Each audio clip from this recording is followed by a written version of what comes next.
I know. I know you're very sad. Yes,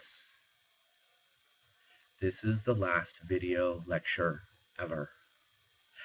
Celebrate good times. Come on. That's right. It's time for the last video lecture ever. But for serious, this is it. This is the end. And I promise to make it a short one.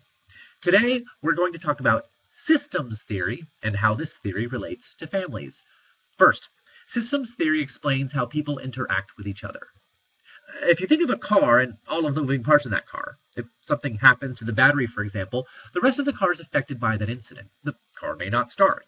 If your headlights don't work, you might not be able to drive at night. Everything mechanical in that car affects everything else. Now, the same thing happens with family units. People in a family are interdependent. That means that everybody within that unit is affected by everybody else. And this isn't just limited to families. Think about the close friends you have. If something happens within your family, it can affect the other people in your life. Let's say you get in a big fight with your parents. You get angry and you are in a bad mood. Your boyfriend or girlfriend sees that you're in a bad mood, and that might put them in a bad mood too. Systems theory proposes that everybody within the system that is your life is affected in some small way or big way by all the other parts. You never know the effect that one relationship in your life can have on another. This brings us to the fact that a family is greater than the sum of its parts. That's because each family has multiple relationships within it. You have a relationship with your mother. You have a relationship with your father. You have a relationship with your parents as a unit.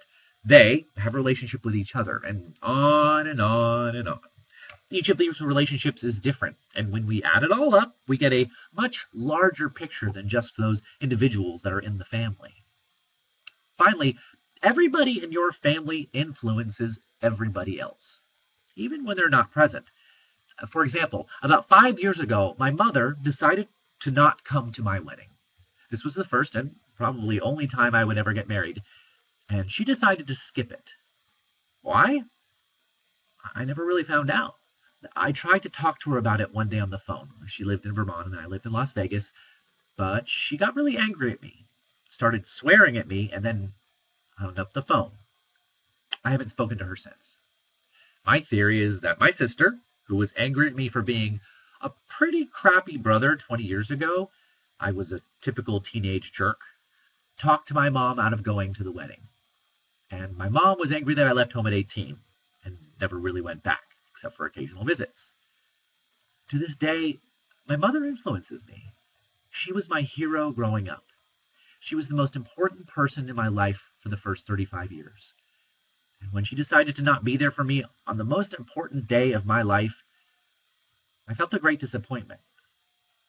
When she refused to talk about it, I felt even worse. I felt abandoned. Yet, to this day, she still influences. Our family is still interdependent. It's so much more complex than anybody can know. So on that somber note, I say, farewell to this textbook. Use this information here well. It will serve you in the future. And with that, I bid you adieu.